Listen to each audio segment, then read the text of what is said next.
Welcome to Crimson Ed Talks. I'm your host, Fangzhou Jiang, or FZ, sitting down here today with Brad Latina Campbell. Thank you for joining us today as we talk about the successful components to adopt in college applications.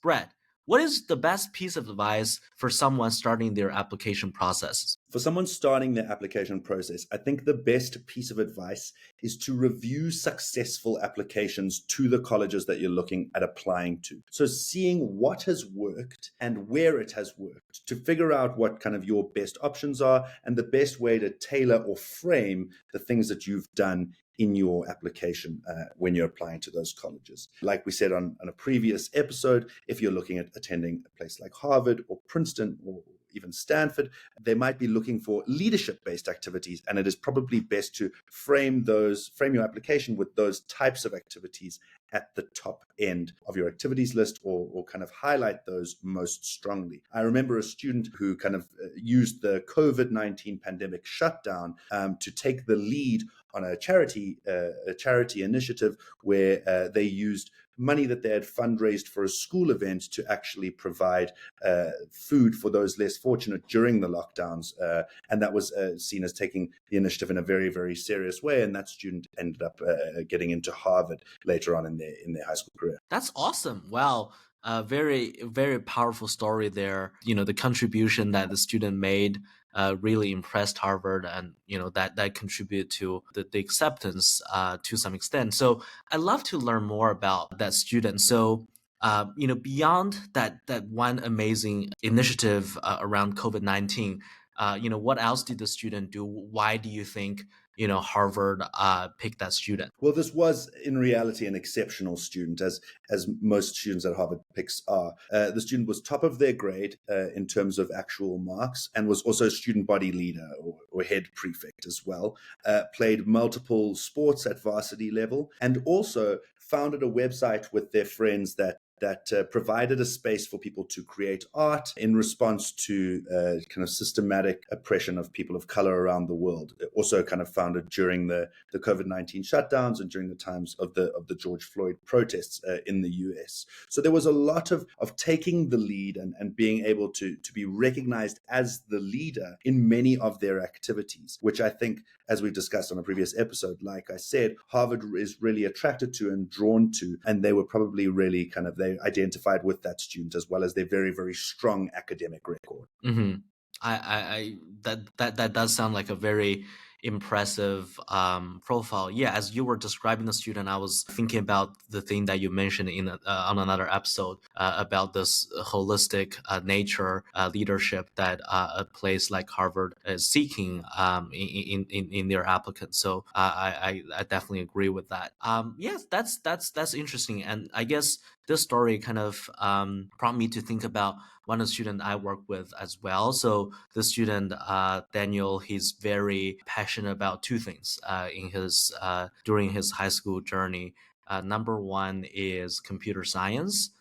He is very competitive in that space. He did a lot of coding, programming, and also competed in a number of national informatics Olympiad contests that really kind of testified his rigor in this particular space academically. And in addition, he also loved psychology and mental health. He even started an initiative that focuses on the teen mental health issues, given that a lot of students around him at that point were very stressed and had sort of mental health challenges, and he really wanted to do something to help out. So he built this platform. He even leveraged his coding and programming skills to set up apps and websites and a bunch of resources that teenagers in his area could access to.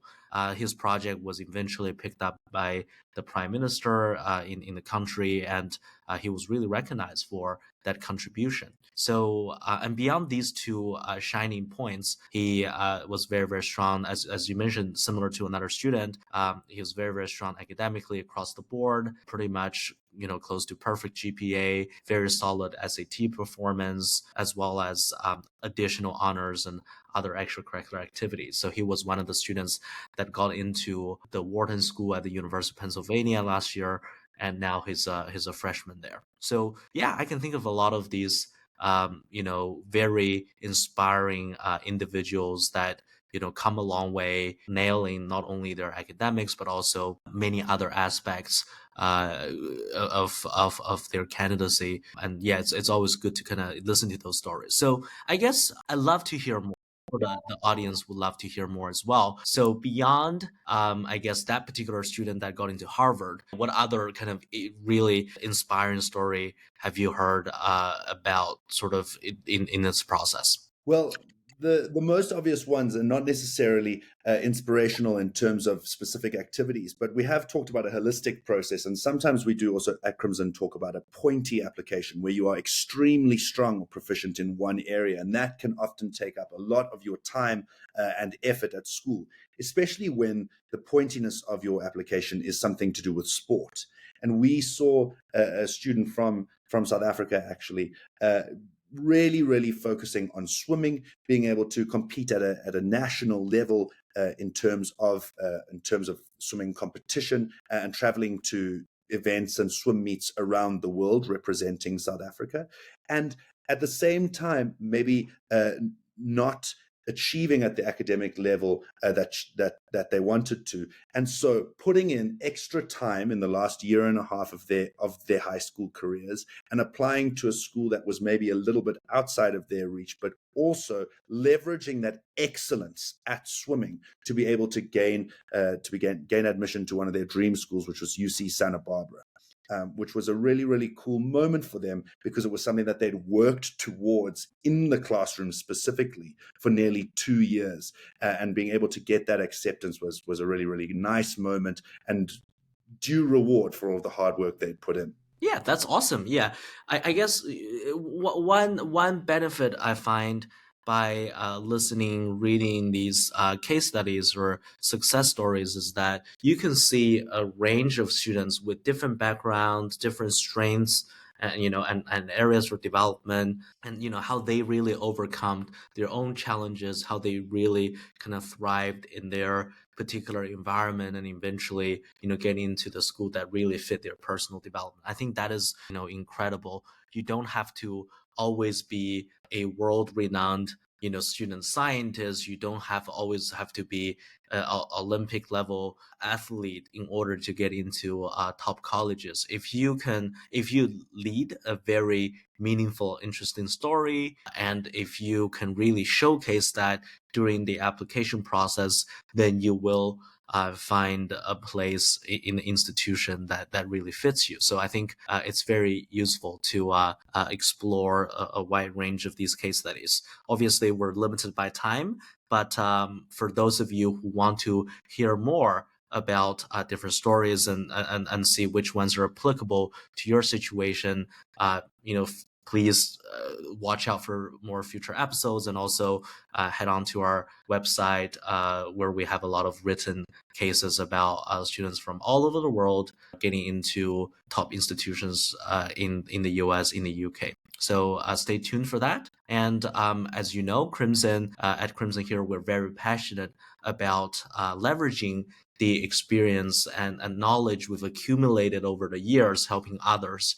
to help you get into your dream college as well. And we'd love to show you more cases. We'd love to show you more of, I guess, the learnings that our students in the past years have really developed, and hopefully use that to your advantage, preparing for this competitive journey. Yeah, thank you, Brad, today for joining us to onto the Crimson Ed Talks, and until next time. Thanks, FC.